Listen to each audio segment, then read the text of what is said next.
علم کی سب سے بہترین دلیل علم کی عظمت پر حضرت سلیمان علیہ السلام بیٹھے ہوئے ہیں، کہنے لگے کہ کون ہے جو ملکہ بلقیس کے تخت کو سینکڑوں میل کے فاصلے سے، میں یہاں بیت المقدس میں ہوں، سبا سے یہاں تخت لے آئے، کون ہے؟ قال عفریت من الجن انا آتیک بہ قبل ان تقوم من مقامک وانی علیہ لقوی امین۔ ایک جنوں میں کا جو عفریت تھا، اسٹرانگ، عفریت میں ویری اسٹرانگ، بہت زیادہ طاقتور جن کھڑا ہوا، انا آتیک بہ قبل ان تقوم من مقامک، آپ اپنی جگہ سے کھڑے نہیں ہوں گے کہ میں تخت لے آؤں گا سینکڑوں میل کے فاصلے سے، یا دربار برخاست ہونے سے پہلے لے آؤں گا، اور میں قوی بھی ہوں اور امین بھی ہوں، میرے پاس قوت بھی اور امانت دار بھی میں ہوں۔ ایک علم والا وہاں تھا،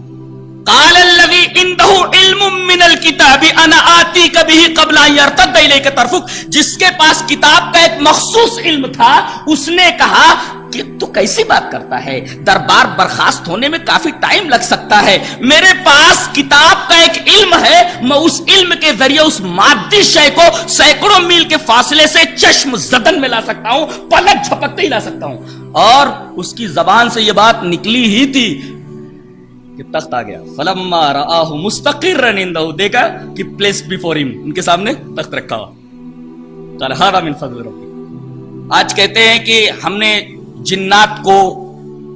کنٹرول میں کر رکھا ہے، ہم جنات سے کام لیتے ہیں، تو کوئی بڑی بات نہیں ہے، جنوں سے زیادہ طاقت علم کے اندر ہے، سوال یہ ہے کہ وہ علم کون سا ہے؟ قرآن نے نہیں بتایا، قرآن میں تو سب کچھ ہے، لیکن اتنا ہے کہ وہ کوئی علم تھا، اور اللہ تبارک و تعالیٰ نے یہاں علم کو نکرہ استعمال فرمایا، نکرہ تفخیم کے لیے، نکرہ تفخیم کے لیے ہے، تعظیم کے لیے ہے کہ کوئی بہت عظیم علم تھا۔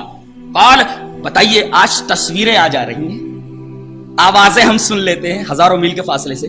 لیکن ابھی تک سائنس اس مقام پر نہیں پہنچی ہے کہ سینکڑوں میل سے کوئی مادی شے بہیئت قضائیہ سینکڑوں میل کے فاصلے سے ہم تک پہنچا ہے، ایسا نہیں ہے۔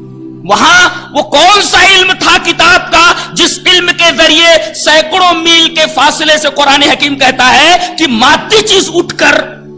حضرت سلیمان علیہ السلام کے پاس آ گئی، گویا جنوں سے زیادہ طاقت علم کے اندر ہے۔ یہ علم کی عظمت پر ایک انتہائی شاندار دلیل ہے جو قرآن حکیم نے